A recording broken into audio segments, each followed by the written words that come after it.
Truth is out there. Knowledge is power.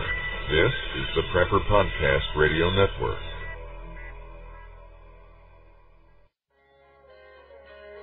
The new Be Prepared for Christmas package from Sun Ovens contains everything you need to harness the power of the sun for cooking, water, and dehydrating. The perfect gift for the preppers or outdoor enthusiast on your shopping list. A sun oven uses the sun's power to bake, boil, or steam food, heat water for purification or personal hygiene, or solar dehydrate. When you use the sun's power on sunny days, you preserve your fuel storage for rainy days. Sun-baked foods retain moisture, have less shrinkage, and do not burn. Sun-baked roasts are tastier and more succulent, and sun-baked bread has unparalleled taste and texture. The new Be Prepared for Christmas package lets you roast an 18-pound turkey. For the past 26 years, Sun Ovens has been proudly made in the U.S., are durable, and have a long life and come with a 100% satisfaction guarantee. Don't be fooled by cheap imitations. For a discount coupon, visit sunoven.com/podcast. That's sunoven.com/podcast.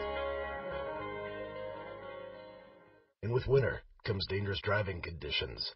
Get your vehicle ready for bad weather by getting it serviced as soon as possible.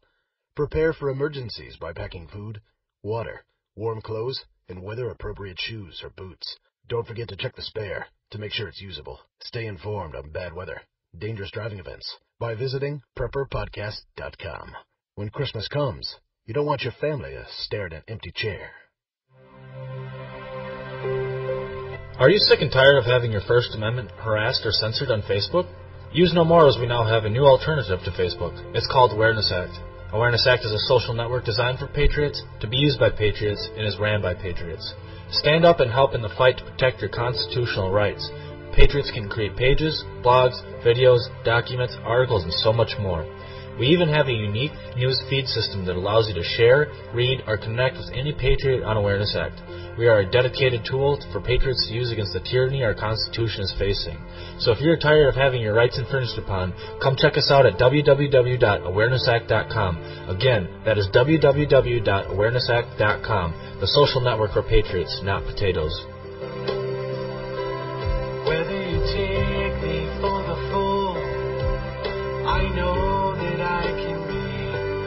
Whether you see me eye to eye. Have you ever wanted to generate your own supply of electrical power, even save money on your electric bill? If so, this is going to be the most important message you will ever hear. Solar power generators are now available. These emergency backup systems provide life-saving electrical power when you need it most. Unlike gas generators, a solar generator runs quietly, emits no fumes, and produces electricity from the sun. It's like having an electric power plant running quietly in your own home.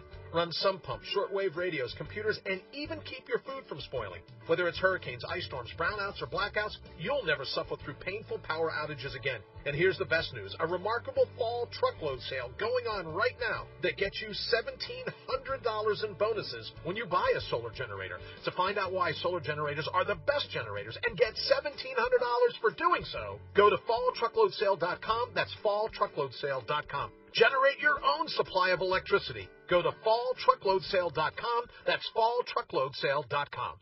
This is KPRN-DB, broadcasting worldwide from Southeast Oklahoma, USA, to parts unknown. UK Preppers Radio Network on KPRN-DB UK. I'm your host, Tom Linden, broadcasting from North Yorkshire in the United Kingdom. Welcome to my show.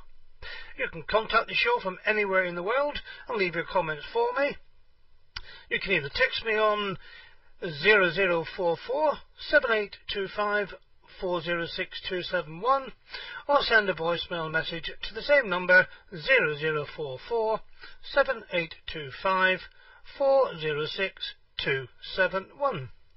Please do let me know what you think of my show and make suggestions for subjects you'd like me to cover.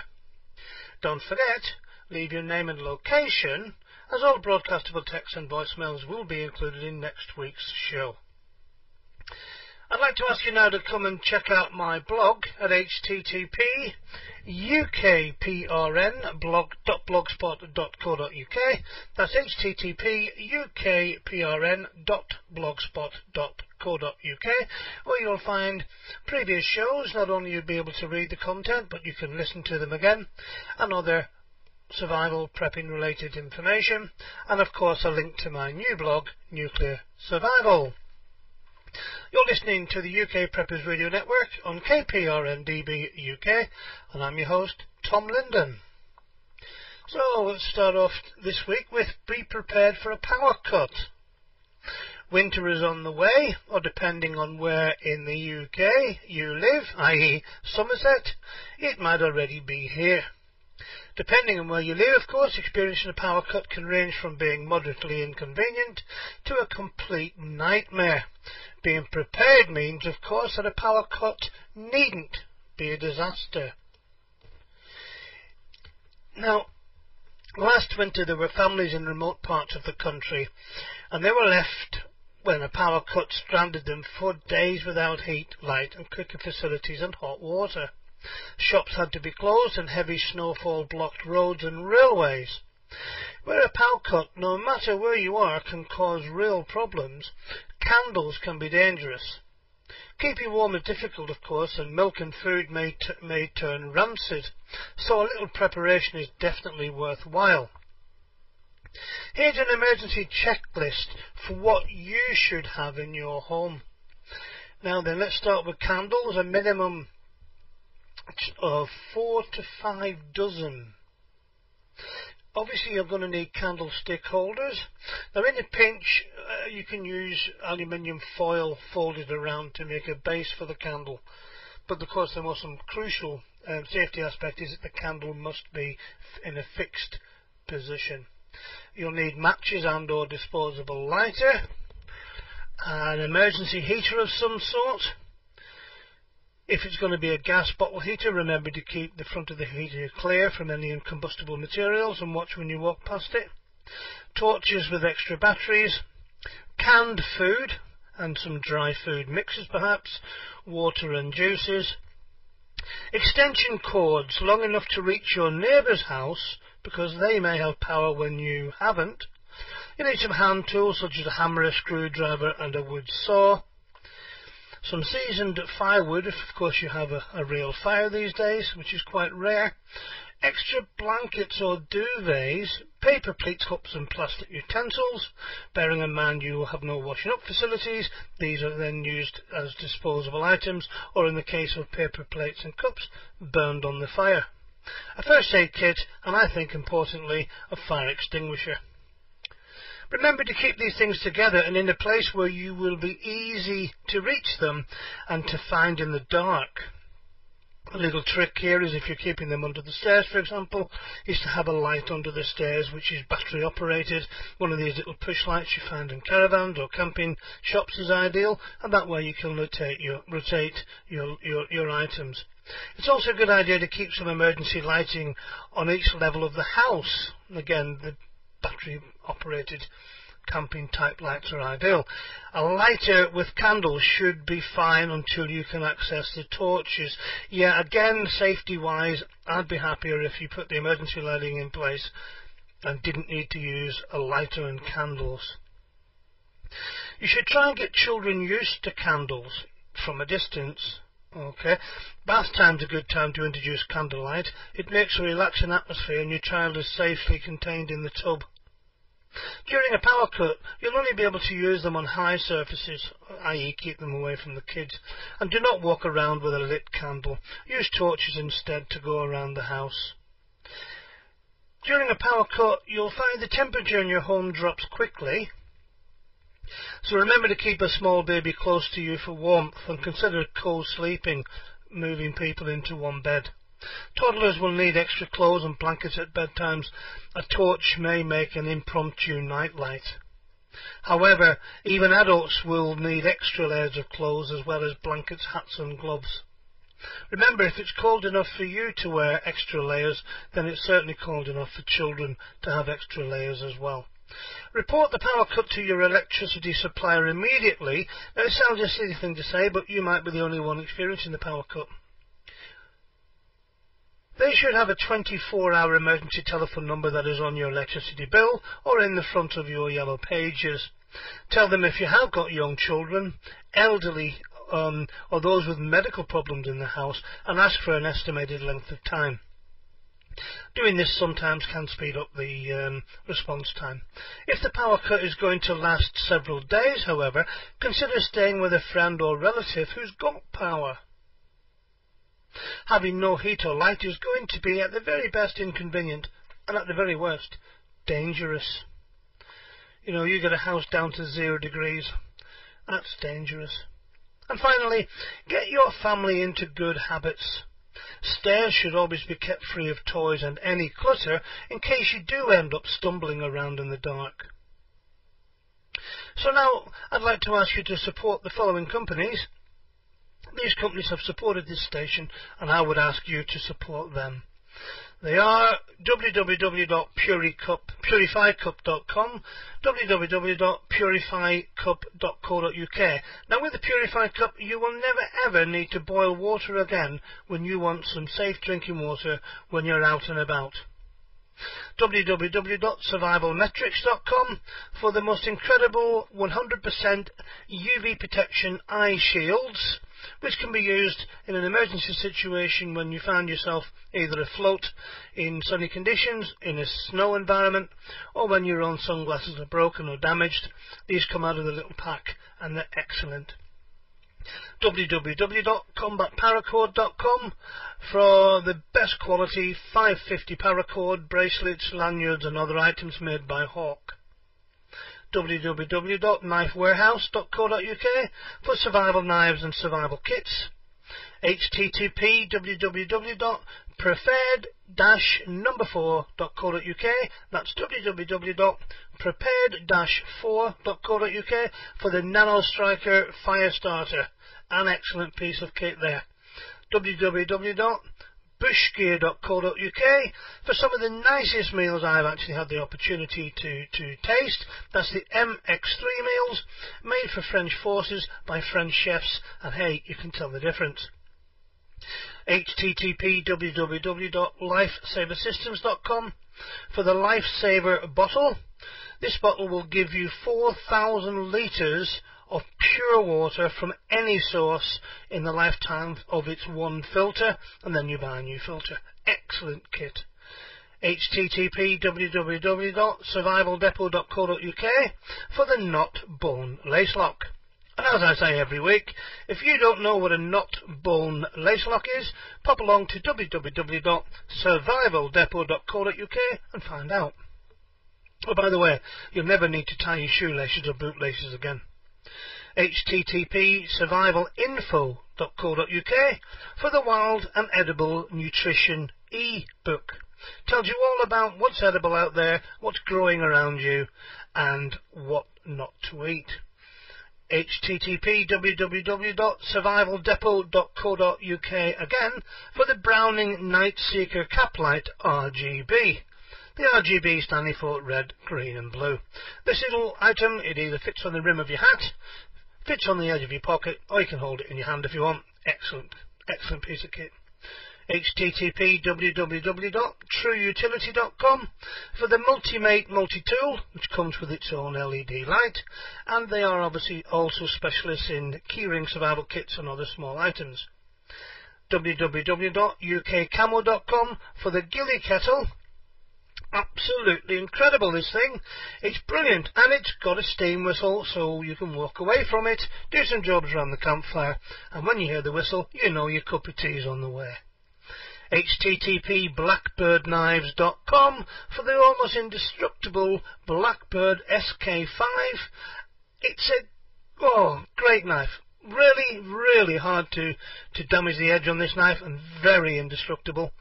And also http www.hedgehogleatherworks.com. Check out Paul Scheiter's website at hedgehogleatherworks.com. Full of useful survival information. www.farsm.com for the Far Side Outdoor Meals, tasty and filling they are. www.dajoadventuregear.com for the Survivor knife. This Survivor knife can be fitted horizontally or vertically on your belt, and it's a razor sharp little thing. Great knife to have around. And speaking of knives, the www.chris-kane-survival.co.uk companion tool. Now this is a knife if you want to know what knives look like and designed for survival. The Chris Kane companion tool. So you're listening to the UK Preppers Radio Network on KPRNDB UK, and I'm your host, Tom Linden. Now, carrying on the winter theme, I'd like to look at winter survival car kit. We've already seen a number of nasty winter storms, and we're sure to see more before spring. Every time there's a storm, someone, somewhere, is sure to get stranded. But being prepared makes it easier. Take a few minutes now to put together an emergency kit. You'll be glad you did. Should that fateful time come when conditions cause you to stop and stay where you are for hours, either on the road or because you slid off it. Now, first things first. Find or buy a kit or overnight bag about the size of a couple of plastic grocery bags, and you'll be able to establish the right size after reading through the list of suggestions. It should be waterproof, of course, and made of a material that will remain pliable in extreme cold conditions. Now place one side of a strip or two of Velcro on the bottom of the bag and the others in a remote corner of the boot or load space. That way, when you're finished loading the bag and you put it in the boot, it won't be constantly sliding around. If the boot is carpeted, you can probably use the hook side of the Velcro only, if there is a suitable tie-down spot. You can also use a bungee cord or two to secure the bag in place. Now, one thing to bear in mind, this bag I would personally, in adverse weather conditions, bring into the car passenger compartment with me. If I was the only one in the car, I would put it on the passenger seat, and if not, perhaps between the legs of the passenger. Because if I was to go off-road and skid or crash, then the survival items within that bag need to be, well, able for me to reach, and I may not be able to get them from the boot. Just a thought there, something to bear in mind. Now let's fill the bag. Now, in no particular order, you should get the following. Certainly some small containers of antifreeze and lock de-icer, a folding plastic warning triangle, and a blanket. 3 basic things there which are going to make it easier for you and for other people. Now let's look at yourself. Thick wool socks, oversized boots, mittens, and a thick hat with a fold-down ear cover or a pair of ear muffs. Remember, you're going to be stationary in this car. You will not be able to jump up and down to keep warm. Now raid the wardrobe for a little used but bulky warm items, you know, the old jumpers and things you've not worn for a while. You can use these items to wrap other items within the bag to prevent rattling if you wanted. A torch is a good idea, but chances are the batteries will be dead when you need it, so make sure it will operate off the 12-volt system in the car, or use an LED version which is compact yet powerful and will use less energy, allowing batteries to last longer, of course. And don't forget, spare batteries, and even a bulb if you've somewhere to put it so it won't get broken. A charger for your mobile phone's a good idea, as are jump leads, as somebody who comes along might offer you the facility of a jump start. A 10-metre length of rope or tow strap. Now, legally you can't tow a car anymore on a piece of rope, but hey, if someone's going to pull you out of a ditch, then get yourself some strong rope. I was down at my marina the other day and they've got some 8mm rope that will hold 10 ton. So it doesn't have to be massive rope. There's a lot of new ropes on the market today which really do the job. A small folding shovel. It can be wrapped in the blanket to prevent it from moving around in the boot, of course. A candle, waterproof matches or instant lighter, and a clean or an old juice can. You know, like a tin can. The candle in the can is capable of supplying some much needed heat and light when stranded in dark remote locations. And I'm telling you, having spent the night in a car in adverse weather conditions as an experiment last year, you cannot have too much heat in that car because it is 0 minus. Don't forget a first aid kit. All cars should have one anyway. A couple of high energy snack bars from the supermarket or health food store. These cereal bars are excellent. They're fairly cheap as well. Keep a long time. A small tarp folds into a very small package and will certainly be appreciated if the incident has left your vehicle in an unfriendly place, like in a river or down a riverbank, or down a bank anyway. It will also help cover holes made by broken windows and keep the elements out and the heat in. So you're going to use this then as an emergency shelter if your car is unsafe to stay in, or to repair any holes in the glass should that happen in the accident. Don't forget, for £1 or so these days you can get these silver foil emergency blankets.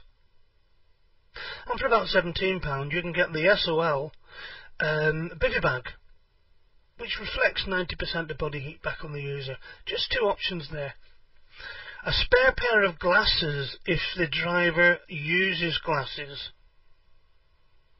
In some countries actually it's a legal requirement. For example, Spain, you need 2 pairs of glasses. Some duct tape, because it'll hold almost everything together, and could be used to tape that piece of tarpaulin over the broken window. A long bungee cord. Now, besides holding the bag of emergency equipment in one place, it may hold the car parts in place, or a door closed, for example. If they had a crash and the door hinge is broken, you could hold the door closed with that. I remember having to drive through France in a 7.5-ton lorry where the door hatch was broken by somebody trying to break in, and I actually used a strap to lock it to the opposite door. A coat hanger. It can be used for a number of repairs or hold things together, of course. It's also useful to stick up above a snowbank to help others locate you. Multi-purpose tool? Yes, definitely. Or a Swiss Army knife, of course. Now it says I would recommend to wrap them in an oil-soaked cloth if you're going to keep them for any length of time. Or put it in a waterproof bag, so it doesn't get rusted up.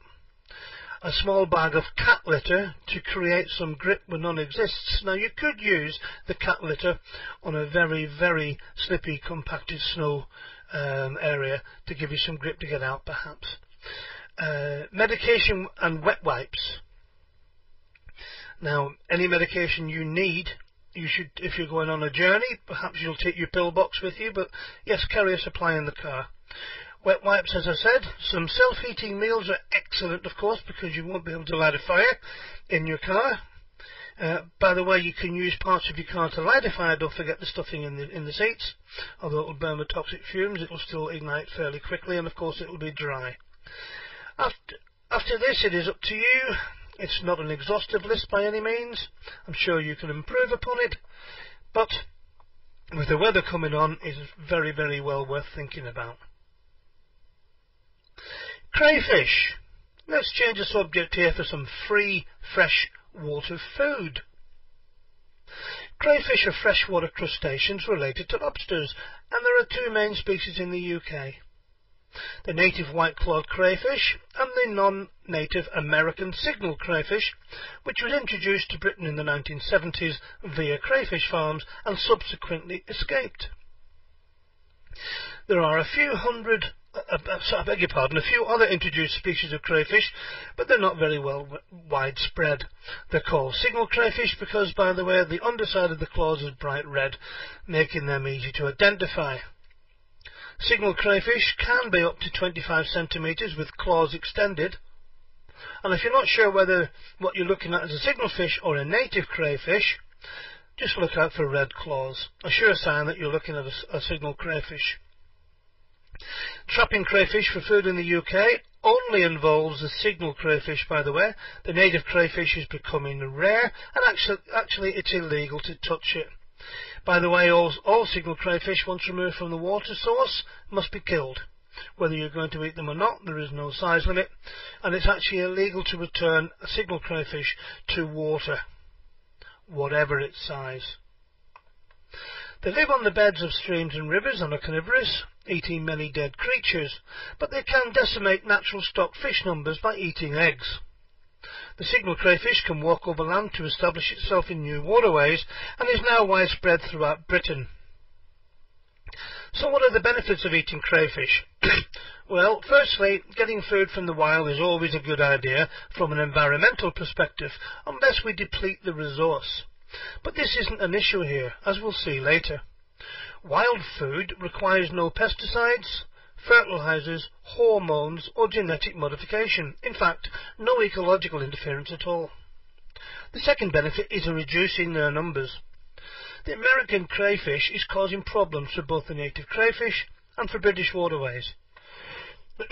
Signal crayfish outcompete native crayfish because they're bigger. They hatch earlier in the year, and their females lay up to 500 eggs, where the native crayfish lays around 200. And they are less fussy about what they eat. Also, the signal crayfish carries a fungal disease, commonly called the crayfish plague, that kills the native crayfish. It's not at all harmful to humans. Also, American signal crayfish burrow into riverbanks and streams to build their homes, causing erosion of the riverbanks. So what can you do? Well, firstly, you're going to need a license to keep crayfish in this country. See the DEFRA website, in case they should escape into the wild. If you're thinking of farming crayfish, ponds now have to be indoors and escape-proof. However, I assume that you're not going to keep them, you're just going to catch them from the wild. Don't put any crayfish you've caught into ponds or other bodies of water temporarily, as they could escape and colonise an area that doesn't have them, and it's illegal to do so anyway. There are bylaws covering the trapping of crayfish, and what you can do depends on local circumstances, especially if there are native crayfish in your area. Contact the Environmental Agency to ask about your local circumstances or to get a crayfish trapping advice pack. You can get that from the National Fisheries Laboratory at 01480 483 968. That's 01480 483 968. The Environmental Agency's concerns are that if people are allowed to catch crayfish for food, they will be sold to the restaurant trade, and because there is money to be made, people might seed rivers and streams that don't have signal crayfish. So that can be harvested in the future. I share this concern, so I would encourage people never to buy or sell crayfish, but to trap them just for their own consumption. Depending on whether the Environmental Agency allows it in your area, you can make your own trap. You can make a cylinder with chicken wire, for example, up to 1 metre long, and bend the ends over to form a cone that crayfish can climb into but not out of. Trapping crayfish is a summer activity, of course. In winter they'll be hibernating in the riverbanks. The trap shouldn't have an entrance of more than 95 millimetres, because if there are otters in the area, they could get in. Bait the trap with something tasty for crayfish, like a fish head. Put a brick in to weigh it down, of course, and then put it in a stream you suspect has crayfish. Check the next day. Anything other than crayfish, let it go, and don't leave a trap in the watercourse for more than 24 hours in case something other than crayfish gets trapped in it. Let any native crayfish go if they're caught. But if you catch small signal crayfish, don't put them back. In fact, it's illegal to put them back. Once caught, as I have said, they need to be killed, whether eaten or not. Signal crayfish are cannibals, and if you remove only big ones, there will be nothing left to keep the numbers of the small ones down. The Environmental Agency in Scotland has urged fishermen to kill signal crayfish on sight, by the way. Take them out of the trap. Keep your fingers away from the pinchers because they are aggressive little sods, and keep them in tubs of water for a couple of days, I would recommend, to purge them of any food in their intestines. Cooking them's easy. Boil a large pan of water, tip them in, and they're killed instantly. If, however, you're squeamish, the other way to do it is to put them into a Tupperware box, don't forget the lid. Put them in the freezer for 20 minutes, let them cool down to a state of near death, and then drop them in the hot water. Either way, they're like prawns. Once they're done, they're pink. Simmer for around 3 minutes, turn off the heat and leave in the water for another 2 minutes. They turn pink when they're cooked and look like mini lobsters, which, in fact, they are. The edible parts are the tail and the claws. Pull and separate the head from the tail and pull off the legs, and then grab the end of the flesh sticking out of the tail, causing tail casing, and pull. Sometimes there'll be pink eggs, which you can eat those too, but give it a bit of a rinse to get all traces of intestines and food off. Then put the claws on a hard surface and hit sharply with the back of a knife to crack them open. Grab the end of the flesh and pull it out of the claw. A bit like crab really, or lobster. You can serve with rice, toast, mayonnaise and or any number of sauces. It looks and tastes a bit like prawn, and there are plenty of recipes out there. In fact, to get a chance of tasting them, Asda and Morrison's now do crayfish tails in little packs at £2 or £3 a pack, ready to eat. For a meal for one person, you'll probably need the meat of 5 crayfish, and if the crayfish tails are present in that stretch of water, you can easily catch 10 in one trap each time. It's not a problem. Contact the Environmental Agency and plan to trap crayfish next year, and you'll be surprised at the number and ease of catching, and how nice they are to eat. And here are some more companies to support. http emergencyfoodstorage.co.uk for an incredible 72-hour survival pack that not only comes with food for that time, but the kit inside is a survival kit which will last you for life. http www.blizzardsurvival.com for the Blizzard Survival Jacket, amongst other items, something that's actually too warm to wear at this time of the year, but it comes vacuum packed and it's reusable. http evacu number 8, that's http evacuate.co.uk for survival ration packs which are extremely filling, very tasty indeed. http www.adventuremedicalkit.com for 2 items which I've really loved looking at this year. That's the Survive Outdoors Longer, the SOL Complete Survival Kit.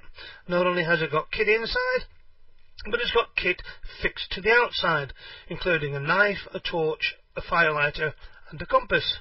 And the most incredible Survive Outdoors Longer, the SOL Bivy Bag, that reflects 90% of body heat back upon the user. It's waterproof and it's reusable, and it comes in a stuff bag and weighs 3.8 ounces. http HennessyHammock.com, the best hammock in the world, I think. www.edc.co.uk, simply your EDC supplier. www.web-tex.co.uk, as everybody knows, it's for all your military equipment needs. www.bistro-express.co.uk for some new MREs out there which are now available, believe it or not, in petrol stations, and they have vegetarian versions and gluten-free versions and vegan versions. That's bistro-express.co.uk. www.bushcrafttools.com for the incredible 2,000 to 3,000 year old idea of a fire piston, brought up to date by bushcrafttools.com with its own reservoirs, one for the tinder and one for the lubricant, and if that doesn't work, there's a fire steel built in. http www.lookwhatwefound.co.uk for great tasty MREs, all supplied by local regional farmers, and the choice in the food's incredible. Asda now sell them, by the way, at $1.99. But go on the website and you'll get them cheaper. Oh, incidentally, if you go to Bushcraft Express, you're going to get discounts for bulk. So if you buy 6 or 7 items, you'll get 1 or 2 free. Check them out. There's a code box there. Put in the word PREPPER. www.varustelika, that's VARUSTELEKA, varustelika.com for the 95 Puku. Now, this is a wonderful knife. It's very small and very light. It's been used, as they say, from killing their brothers to living and surviving and everyday use. And it's razor sharp.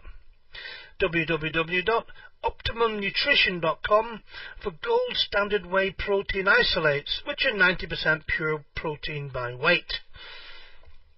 You're listening to the UK Preppers Radio Network on KPRNDB UK, and I'm your host, Tom Linden.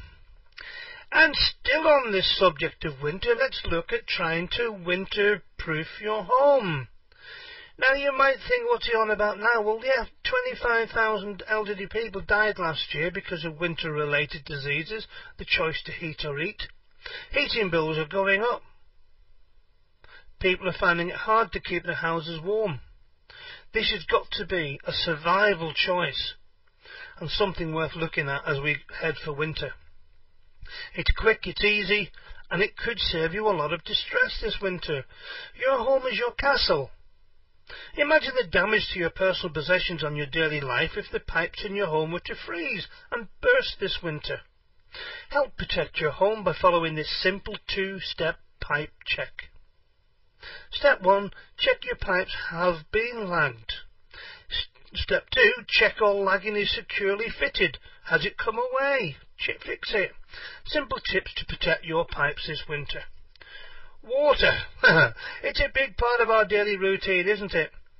Which makes it easy for all of us to take it for granted. But it only takes one big freeze and you could have burst pipes, and that could mean no water, and potentially costly repairs.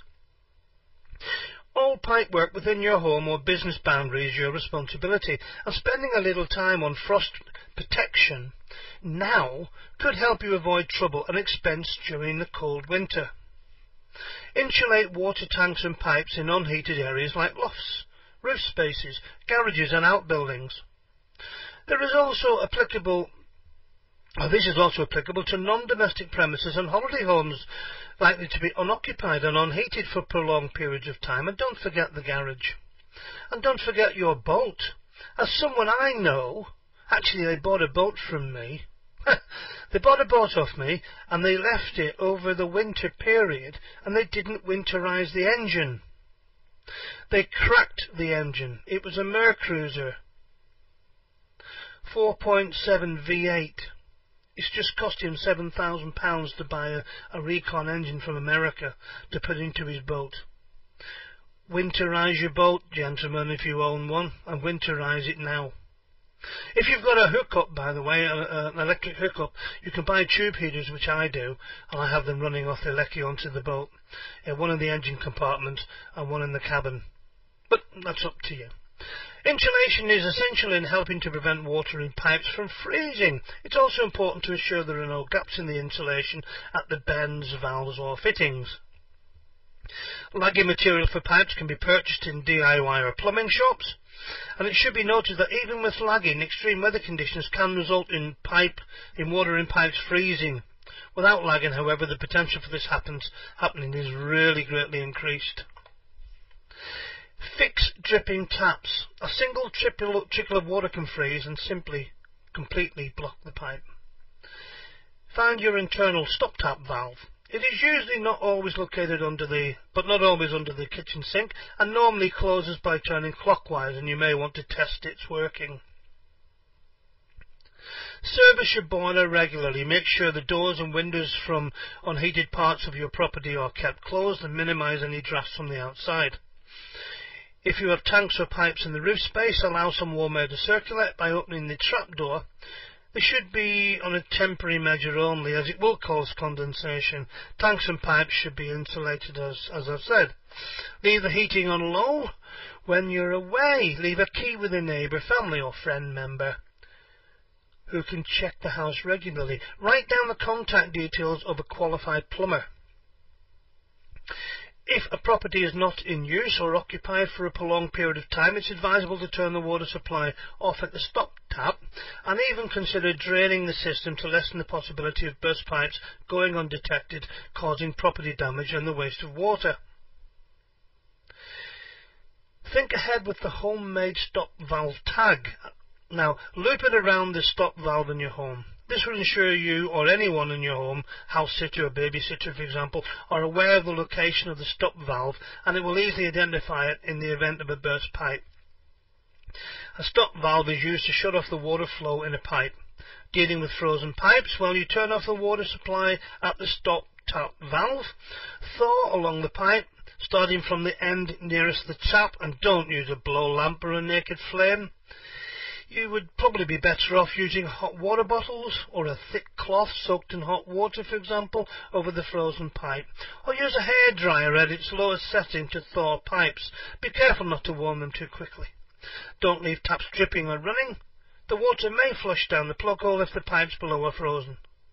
If a pipe bursts, turn off the stop tap valve. Try to block escaping water with thick cloth or towels. Turn on all taps to reduce flooding. Call a plumber.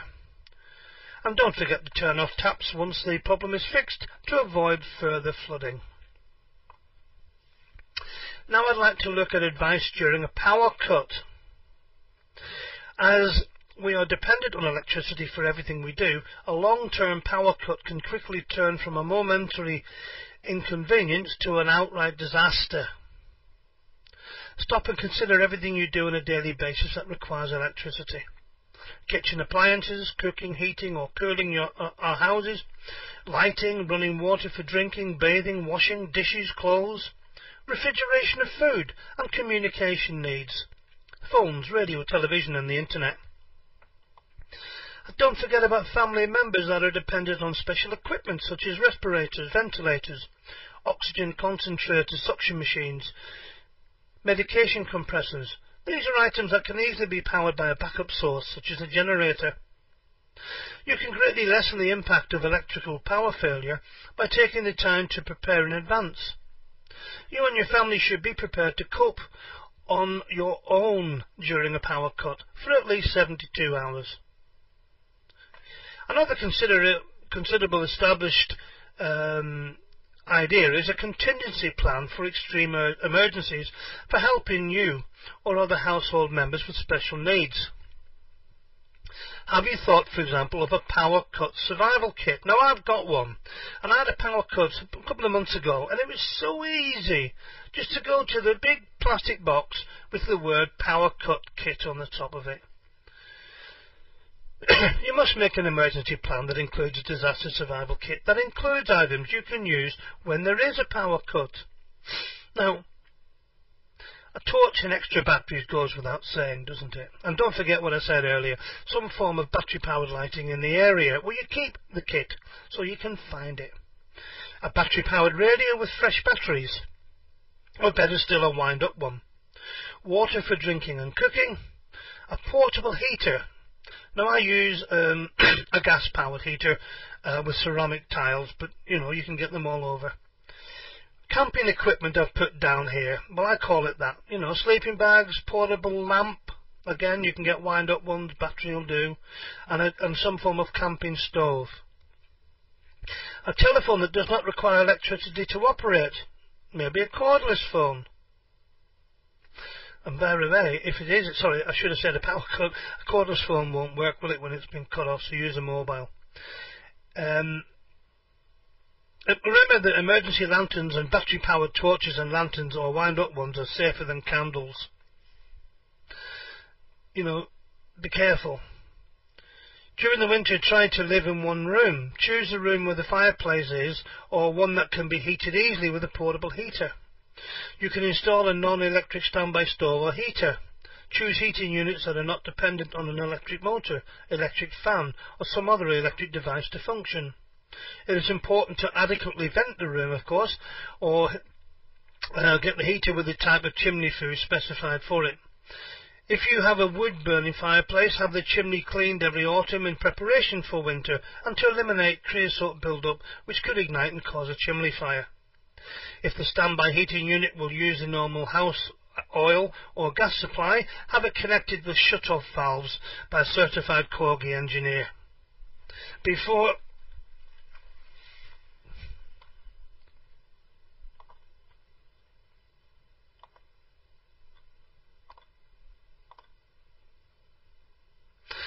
considering the use of an emergency generator during a power cut, check with furnace, appliance and lighting fixture dealers or manufacturers regarding power requirements and power operating procedures.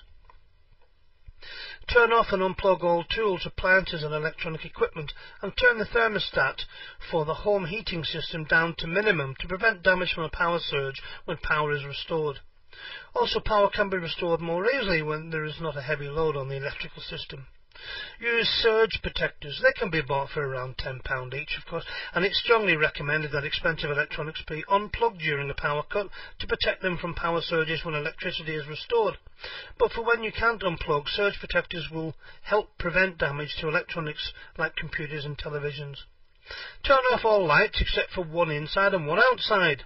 The reason for this is so that both you and the repair crews can know when the power cut is over and has been restored.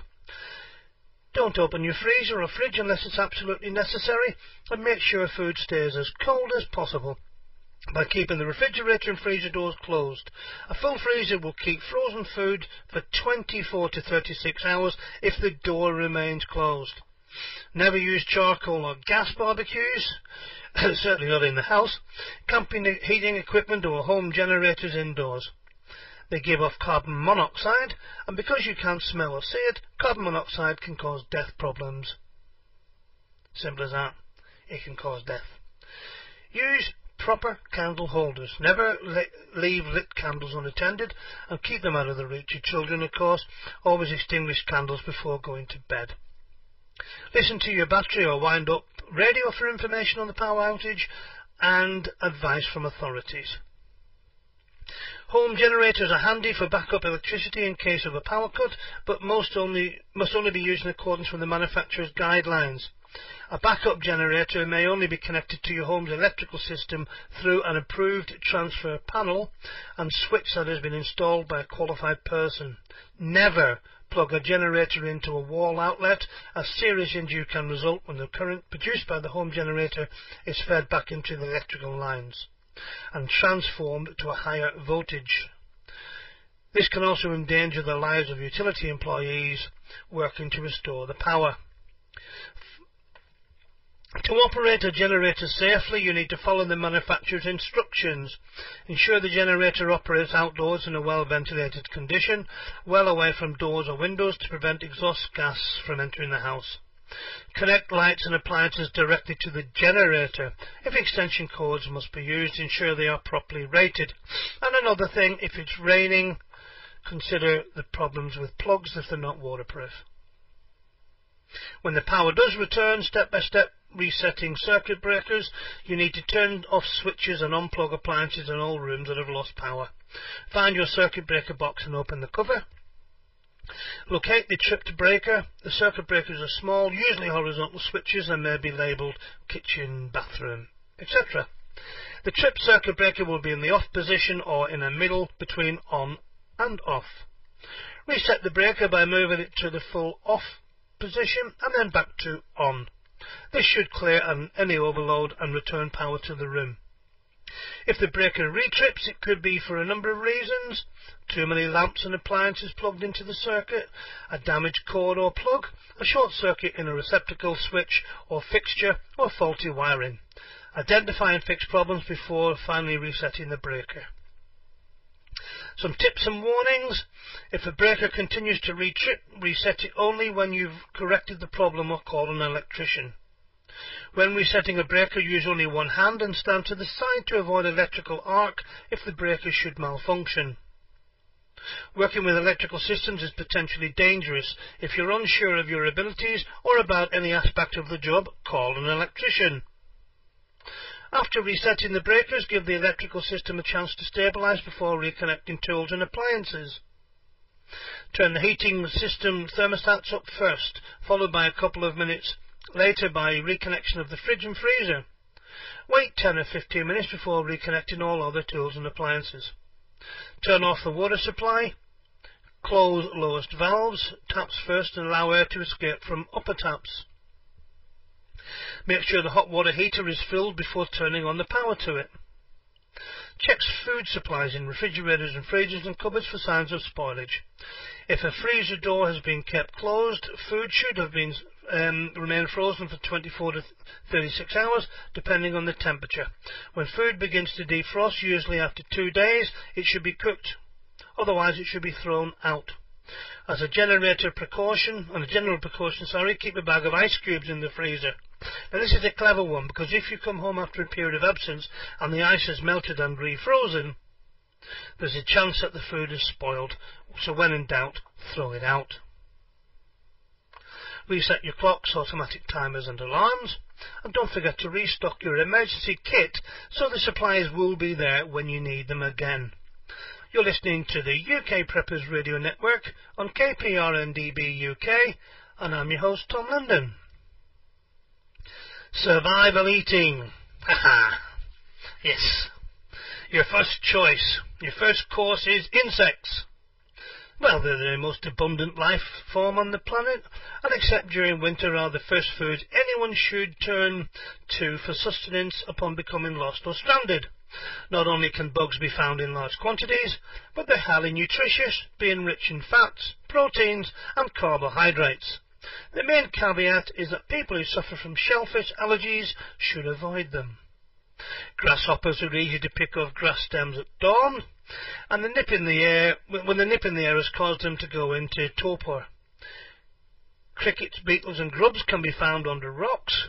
Other good places to search include inside loose bark, in decaying stumps, inside seed pods. Earth mounds often betray insect activity underneath.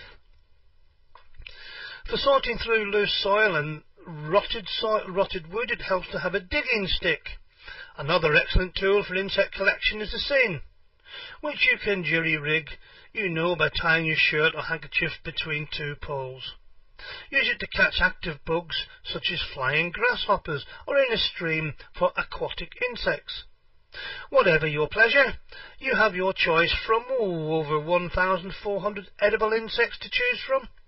And if you're in the United States, Europe or Canada, you may think that eating a bug is something reserved for bets, dares and reality TV shows.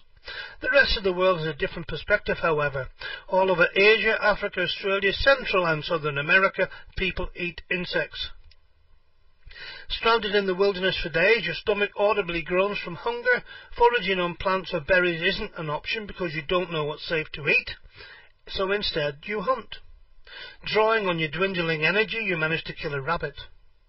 Now the only thing that matters is getting that sustenance into your body fast. Building a fire and cooking could take more than an hour, so you contemplate eating it raw. What's the harm? Not so fast. Sure, in the wilderness some normal rules of civilization don't apply, but when it comes to meat, you need heat. If you want to maximise your chance of survival, I recommend cooking all wild game and freshwater fish because of the threat of bacteria and parasites. Bacteria thrive and multiply between 40 and 140 degrees Fahrenheit. That's between 4 and 60 degrees Celsius. That's why you should cook meat until the internal temperature reaches at least 150 degrees Fahrenheit, or in new money, 65 degrees Celsius, to effectively break down the bacteria cells and prevent them from reproducing. You're probably thinking, if that's true, then how have Eskimos and other indigenous groups survived eating raw fish over the years? And what about eating raw fish in dishes such as sushi? The difference is the salt water and the temperature of the meat. Saltwater fish are safer to eat raw because the water actually helps to kill the parasites and the bacteria. The salt in the water creates a hypertonic solution, where a higher concentration of salt exists outside the bacteria cells than inside those cells. To correct that imbalance, the bacteria cells release their water content through osmosis. When they lose that water, they shrivel up and die. In addition, when Eskimos eat raw whale or seal meat fresh, it hasn't had time to breed more bacteria. Cold temperatures before 40 degrees Fahrenheit, 4 degrees Celsius, stop bacteria reproduction. Sushi-grade fish called sashimi, that people commonly eat raw, has been frozen before use to help destroy any remaining bacteria. In case of any lingering invaders, food safety guides do recommend heating all saltwater fish to more than 140 degrees Fahrenheit, again 60 degrees Celsius. Food is not just a source of energy and sustenance, but it's a comfort as well. When you're hungry, morale goes down, and chances of survival dwindle. There will be several opportunities to find food when the supermarkets close. You just need to know where to look and what tools to have. the first thing you need to know is what meat will only take you so far. If you read Meriwether Lewis's journals from their Finding Food After TEOTWAKKI, the end of the world as we know it exploration, the men still felt hungry although they were eating several pounds of meat per day. You can eat 10 rabbits a day and still starve, as rabbit lacks everything except protein for your body's survival. Look, if I have a choice of eating normal food, then I will plan to do so. I intend to bug in, and therefore I will not need to eat the above. Well, the bugs anyway. Hunting and fishing are a different matter altogether. I enjoy doing them, and I have learned how to deal with what I shoot or catch in getting it ready to eat. You too must plan to do what you and your family will eat. I suggest the more people who decide that they will bug out, the more I think they will end up eating bugs. Simply put, if you have prepped enough food and supplies for you and your family for a long-term shit-hit-the-fan situation, then if bugging out, how will you transport this food and supplies to your bug-out location? I do not think you will be able to do it. Okay, you can, listener, but I do not think the rest of you can. Have you thought, no, let me put it another way, have you actually loaded up the kids, the pets, the survival kit, weapons, ammo, clothing, shelter, water, food, and everything else you have bought for your family's survival, and driven anywhere? No, I thought not. And there, my fellow preppers, is the problem. If you have not practiced doing it, how the hell will you manage when shit hits the fan? You're listening to the UK Preppers Radio Network on KPRNDB UK, and I'm your host, Tom Linden. Now I'd like to look at a survival food guide. To make your own preparedness plan, start by compiling a survival food list, including the type and quantity of food items you have on hand. Emergency survival food has come a long way since the Cold War era, and it's no longer limited to canned goods and military-style meals ready-to-eat MREs either. Having a plentiful store of food for long-term survival within your home makes you better prepared for, well, everything from a job loss, economic crisis, civil unrest, flu pandemic, a hurricane, loss of power, interruption in the food supply, terrorist attack, or any other situation in which buying food from usual sources becomes untenable. And don't forget, I knew a guy once who had a motorcycle accident and broke both his legs. He was a prepper, but imagine how would he have done his shopping living alone if he hadn't had his prep supplies. Prepare a food storage area in your home using a large closet or small basement room if available, and begin stocking it today. The area should be clean, of course, dry, free from pests and cool with low humidity. Sturdy shelving allows you to organise what you have and makes room for more items. Never store food in a garage in an attic, as these areas of the home typically see high temperatures in the summer. When it comes to survival food, you can't be too prepared. Obtain quality items such as freeze-dried food and dehydrated items. While they're still easy and relatively inexpensive, you never know when your life will depend upon this foresight. Freeze-dried, dehydrated, canned and other survival foods. Well, there are a variety of food storage and preservation methods that make good survival food stashes. One of the best choices for quality, long-lasting, nutritious and palatable survival food is freeze-dried foods. Often stored in sealed cans and foil pouches, the foods are lightweight, making them great choices for camping and hiking, as well as long-term survival. Bulk grains such as wheat, oats, rice and corn are an essential element to any home food storage system. Put my teeth in there. You just rotate the grains and use them in your regular cooking and baking every week.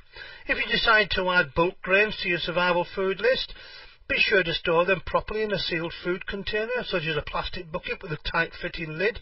Oh, and don't forget the oxygen absorbers. You'll need a grain mill, which you can obviously buy online.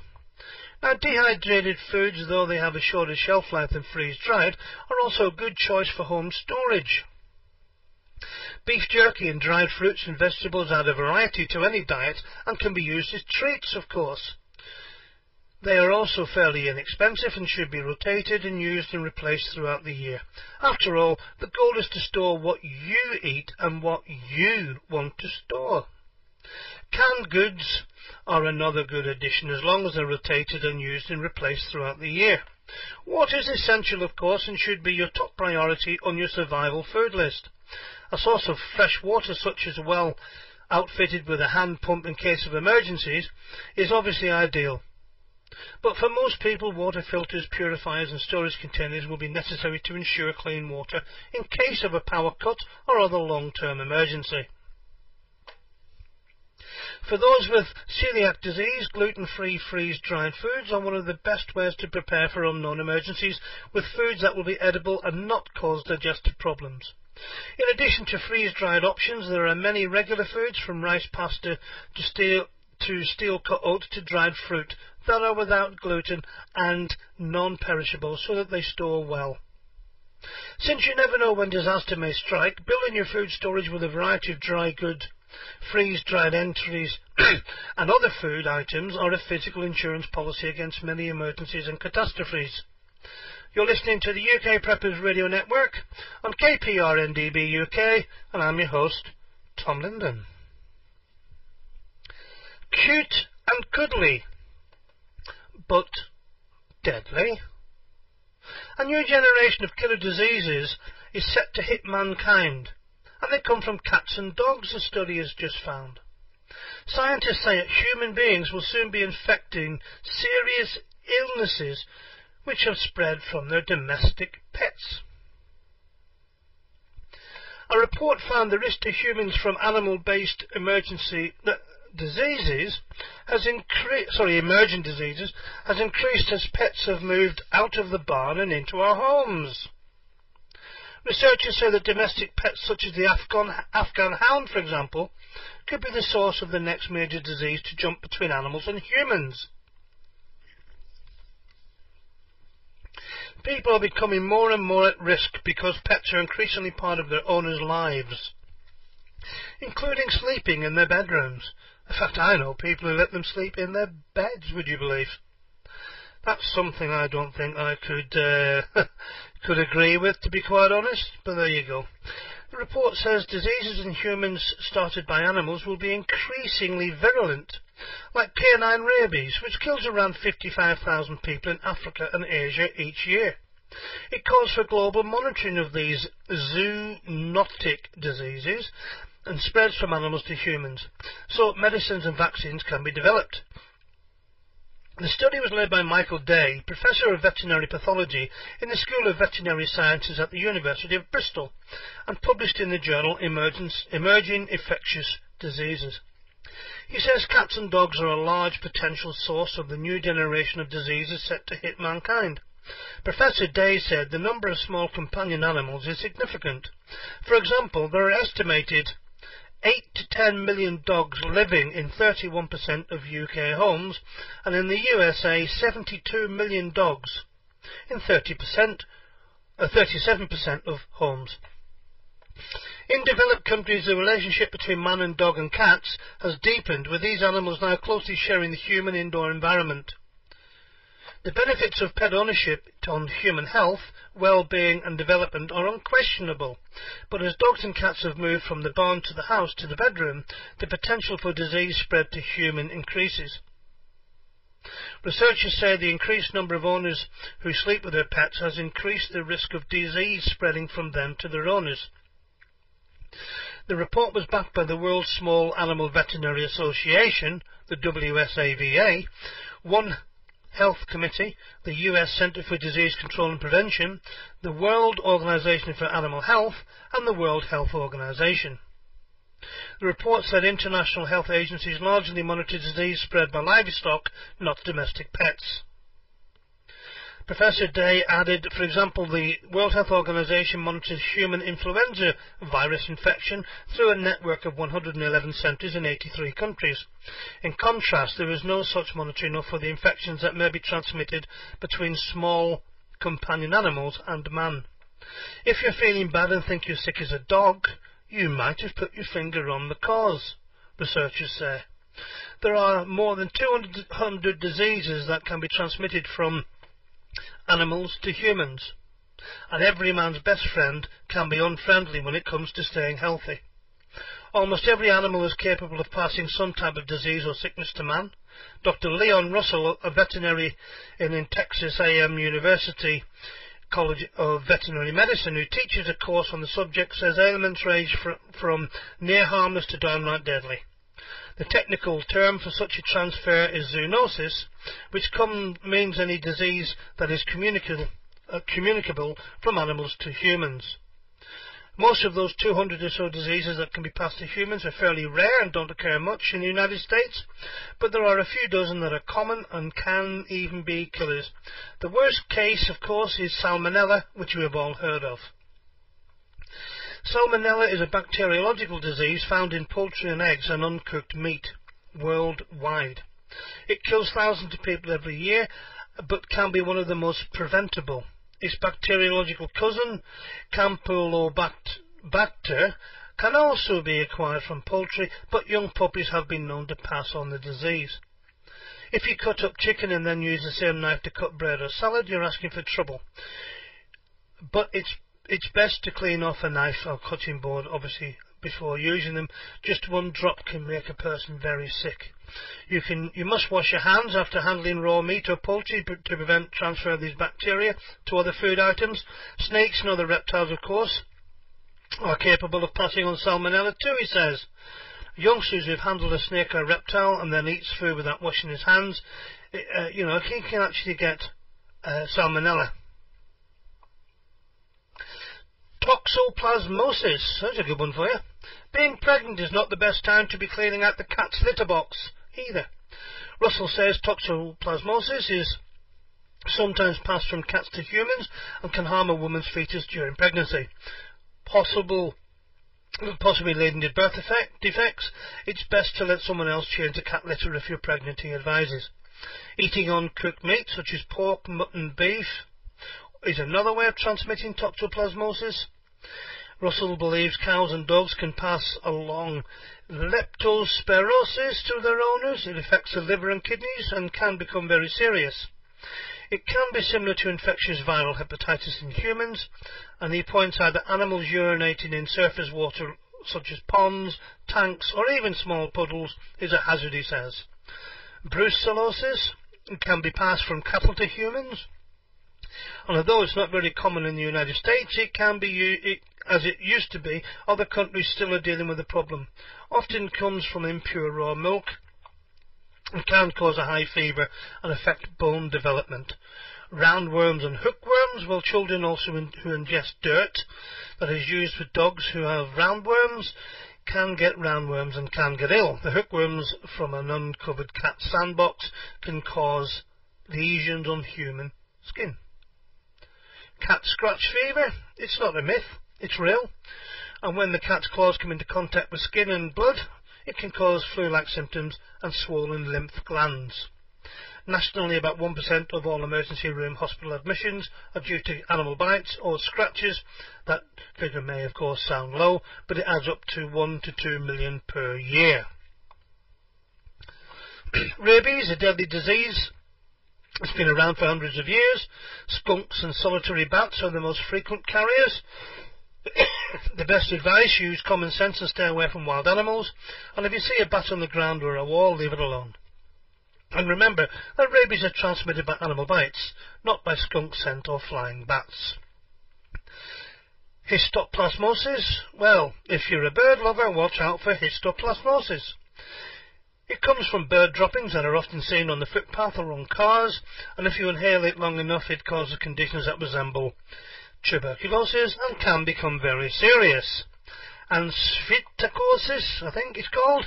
Well, parakeets can give humans psittacosis. commonly cause parrot fever, which can cause flu-like illnesses and eventually may affect the heart and lungs. Tularemia. The Easter bunny can be soft and cuddly. Now this one's important because we eat Easter bunnies, don't we? But if it's a wild rabbit, it's capable of passing along tularemia,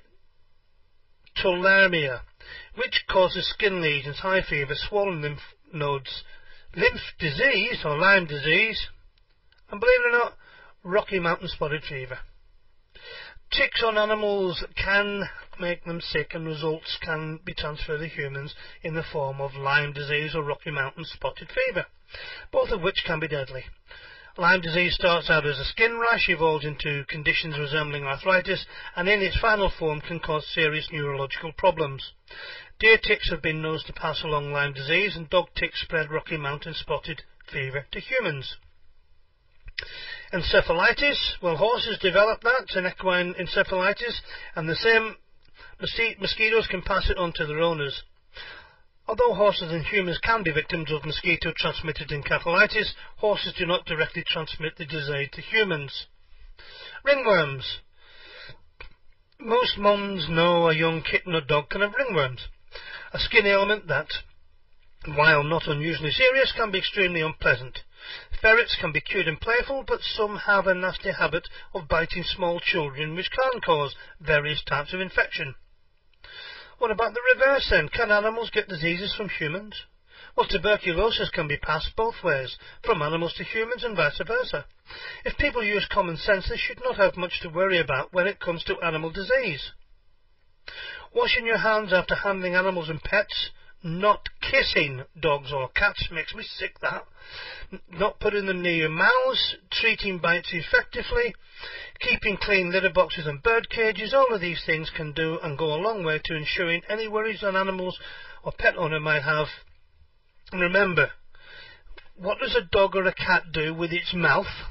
It licks the bits that you can't reach. Now what do? You kiss it. Ugh.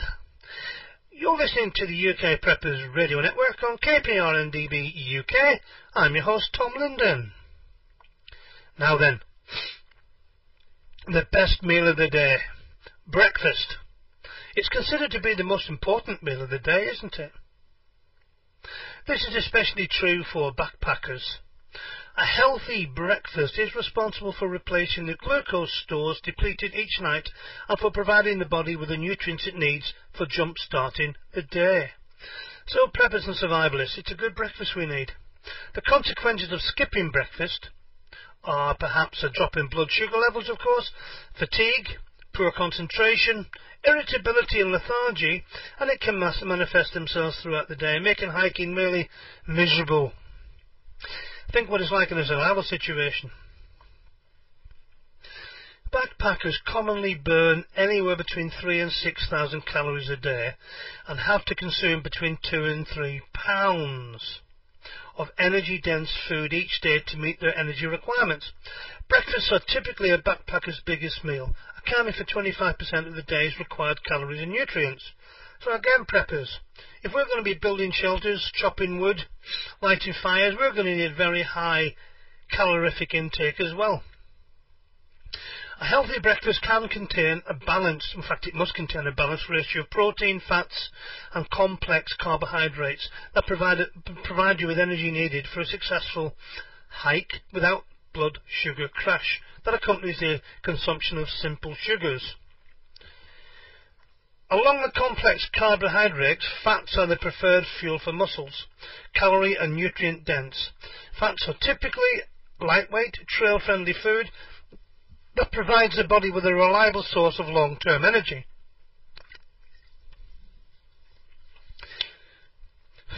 The fats are typically found in oils, nuts, avocados, fish, meat, butter, cheese, and roughly 35 to 40% of the calories in a backpacker's breakfast should really come from fat. Fats are especially important for backpackers on long, strenuous hikes or those in colder climates. So look, if we're looking at the UK then, we've got the colder climate, we're building shelters, we're lighting fires, we need to be looking at what a backpacker eats then to keep us going. Complex carbohydrates refer to the starches found in the whole grains, cereals, fruits and vegetables that contain glucose. As the body's main source of energy, glucose provides an immediate supply of energy that replenishes glucose stores and jump-starts the body. An important component of a backpacker's diet, roughly 50% of a breakfast calories, should come from complex carbohydrates. As the brain's sole source of energy, glucose is also important for maintaining mental focus and boosting mood. When combined with fibre, complex carbohydrates can help stabilise the body's blood glucose levels and prevent fatigue and hypoglycemia during a morning hike. While complex carbohydrates provide the body with an intense and immediate source of energy, protein provides the body with longer-lasting energy stores. Since proteins take longer to digest than carbohydrates, they can stop hunger throughout the morning and provide the body with a sustained energy source. However, since proteins are not as energy dense as fats or carbohydrates, they should only make up 10 to 15% of a trail hike breakfast. Protein sources such as dried eggs and peanut butter, for example, or peanuts themselves, fish, beans, nuts, whole grains, meats, trail-friendly protein choices. Weight and bulk. Well, it's uncommon for the majority of a pack's weight not to be food. However, unlike fresh ingredients, dehydrated, freeze-dried and powdered foods do not spoil and can cut down on weight and bulk. So plan what you're going to carry, but keep the calorific protein content high. When planning a trail breakfast, it is important to consider weight, preparation and energy requirements. Exactly what we should be looking at when we're going out on survival courses. Cereal and oatmeal bars with nuts, seeds or dried fruit are commonly trail-friendly breakfasts since they are calorie and nutrient dense, easy to pack and quick to cook. Well, they taste nice as well. Breakfast and cereal bars can also be a good source of energy unless they are contain certain amounts of refined carbohydrates. You're listening to the UK Preppers Radio Network on KPRNDB UK. I am the host, Tom Linden. Surviving the coming collapse. Poor economic times usually spark the fear that total economic collapse is just around the corner. When the UK pound weakens and the price of goods such as oil, grain and gold rise, many people find themselves worrying about the economic stability of the country and how a downturn or even total economic collapse could affect their bottom line. So how does one survive total economic collapse? There are a variety of survival skills concerning both finances and day-to-day living that you can adopt to help you and your family survive total economic collapse, if such a situation happens. Make a plan for how to survive a total economic collapse. List your debts and assets. How quickly can you pay off your debt while still purchasing necessary supplies? Your goal should be no debt and the procurement of storage of valuable assets. Your preparation timetable should be as short as possible. Pay off debt and avoid new debt by paying with cash instead of credit card. Concentrate on paying off high-interest debt, loans with adjustable rates and unsecured debts first. Sell expensive vehicles that have loans to pay off what you owe and buy cheaper replacement vehicles using cash. To survive a total economic collapse, you need to have assets, not liabilities. Convert your liquid savings into silver and gold. If the pound collapses, having precious metals will preserve your money, and precious metals can be used as currency or exchanged for a currency with value, such as the Swiss franc. Remember, Switzerland is not in the EU. As the pound continues to lose value, silver and gold preserve their value or go up in value, thus protecting your assets in the event of an economic collapse, allowing you to financially survive a recession or depression. Purchase goods and valuables such as guns for hunting and personal protection, and basic food and water supplies such as whole grains and legumes. Like beans, peas and lentils, which are easy to store. Invest in water purification bottles and tablets, and keep some bottled water on hand to meet immediate needs in the event of a shortage. All these will make it more possible to survive a total economic collapse in the event of panic-induced disaster. Prepare a first aid kit, a sewing kit, and other practical necessities of daily life to aid in survival of a total economic collapse. These are good things to have on hand anyway, for regular daily life as well as for emergencies. Get to know your neighbours and build a community wherever you can, wherever possible. In the event of total economic collapse, life can be very local and survival will depend on working together with others, beginning with families. Grow some of your own food and raise animals for meat if possible. Chickens and rabbits are small and easy to look after, by the way. Chickens provide eggs as well as meat and are excellent sources of protein and fat, both of which are critical to survival. In economic downturns such as recession or depression, being able to purchase food is an important skill to have. Learn how to barter and stock items to trade. Think about necessities, wool blankets, soap, boots, duct tape, ammunition, as well as luxuries, chocolate, tobacco, alcohol. Useful tools will be more valuable than money. If there is a currency collapse, that is, useful barter items will be helpful to have on hand as you prepare to survive an economic collapse. The severity and flavour of the collapse will alter the value of one's skill set and its favourable contribution to your self-reliance or that of a group.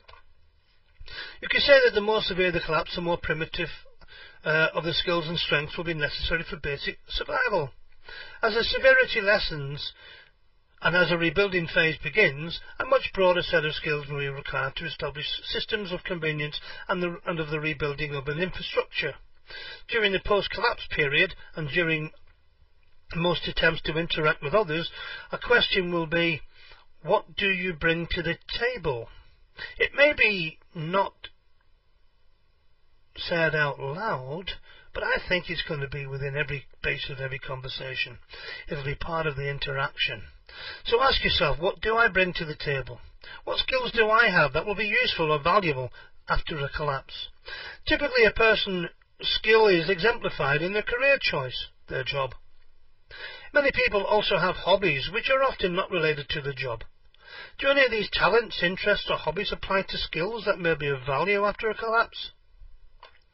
If you are all concerned about the possibility of a collapse scenario, one in which a major portion of society would be badly affected, meaning that you would probably not be able to escape it one way or another, then you might want to think about your existing skill set. It may be of a help, maybe to jot down on a piece of paper a number of collapse scenarios, particularly those that you feel in your gut may actually be of legitimate risk today.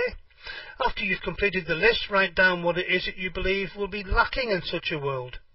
Which services, which utilities, etc. Then try and imagine how you would get by with what you have and what you know, in order to simply stay alive. If that's covered, which it probably is not if you're honest with yourself, then move on to something else like security. How will you be able to keep or protect what you have from others who will wish to take it from you? Desperate people do desperate things. There are a handful of basic categories to initially consider. Those that basically keep you alive and keep you fed and sheltered, of course. Once you've covered that, then you need to move to the next level. Know that you cannot make it long-term entirely on your own. You will need others. This is a level at which a broad set of skills, of individual talents, if you wish, will be of more source after. Initially, these will be fairly basic requirements. However, even a basic requirement, coupled with a targeted skill set, will be extremely valuable due to the efficient and targeted application of the said talent. Unfortunately, for post-collapse skills in today's modern world, many people's skills are focused on high-tech in one way or another. While this is all fine and good today, much of it will probably be completely nullified and useless in a post-collapse world. One suggestion may be to acquire a hobby which will become a skill. That's down to earth, something practical, basic, but more importantly something that is fun for you. Most of us like to get away from our modern day hectic lives once in a while, get back to our roots. Explore those feelings and experiment with some of the interests and curiosities that come to mind. quite likely these are the things that will be valuable in a post-collapse world. I believe that so much of our roots has been rooted out. There will be a sort of replanting in the not-too-distant future. Common sense tells me that not only will we venture out so far on a plank before we fall into the water. The plank being highly leveraged modern-day living by way of the systems that enable it, and the water being the collapse. It will do you good to better understand the risks that we face today and to understand your existing skill set. If you need to make changes, I suggest you do it soon. You're listening to the UK Preppers Radio Network on KPRNDB UK, and I'm your host, Tom Linden. There's an interesting article. Why vacuum seal?